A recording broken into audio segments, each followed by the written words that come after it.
మొత్తం ముందే చూస్తాడు, రాస్తాడు, అంత పక్కగా ఎక్కడదక్కడ ఫిక్స్ చేసి కూర్చుంటాడు. మళ్ళీ నాకేం సంబంధం లేదని కూర్చుంటాడు దేవుడు. అది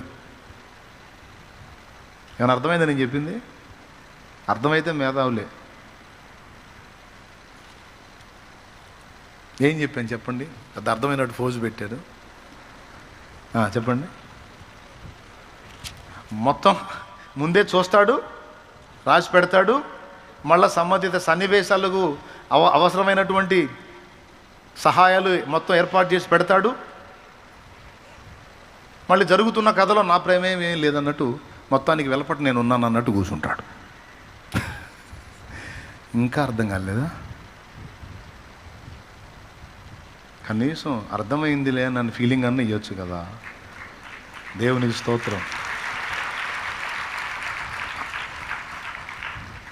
అర్థమైందా? పుట్టింప నీ వంచు, పోషింప నీ వంచు, గిట్టింప నీ వంచు, కీర్తింతును. వట్టి పనికి మాలి నట్టి మానవుల చేపట్టి రక్షింపబత్యుండవచ్చు. దట్టమైన కృపను దరిజేరనాకిచ్చి పట్టయి నిలిచుండు ప్రభుడవంచు. కట్టాడ చేకాడ ముట్టుదను కానా పట్టు కొలది నిన్ను ప్రస్తుతింతు. అన్ని కాలంబులనున్నాయే హోవ నిన్నెన్నాదరంబయో కన్న తండ్రి, ఓ మా కన్న తండ్రి.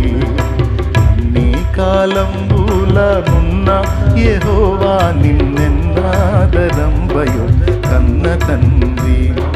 వన్నెకేకిన మోక్ష వాసాళి సన్నూతులున్నాతమయుండ మున్నె నీకు. అన్ని కాలంబులనున్నాయే హోవా నిన్నెన్నాదరంబయో కన్న తండ్రి, ఓ మా కన్న తండ్రి.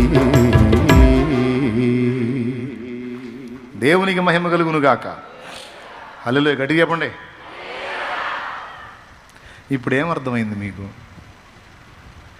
ప్రస్తుతం అనుభవిస్తున్నటువంటి వాటినే నీవు చూస్తున్నావు, కానీ సుదూర భవిష్యత్తులో, సమీప భవిష్యత్తులో దేవుడు నీకు సిద్ధపరిచినవి నీకు అర్థం కాలేదు.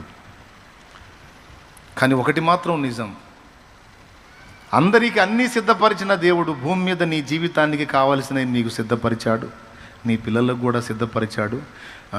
కన్నవాడిగా కన్నదానిగా నీకే ఇంత బాధ్యత ఉంటే మిమ్మల్ని నన్ను మొత్తాన్ని పుట్టించినోడు ఇంకెంత రెస్పాన్సిబిలిటీ ఉంటుందో ఒక్కసారి ఊహించండి. మనమే ఇంత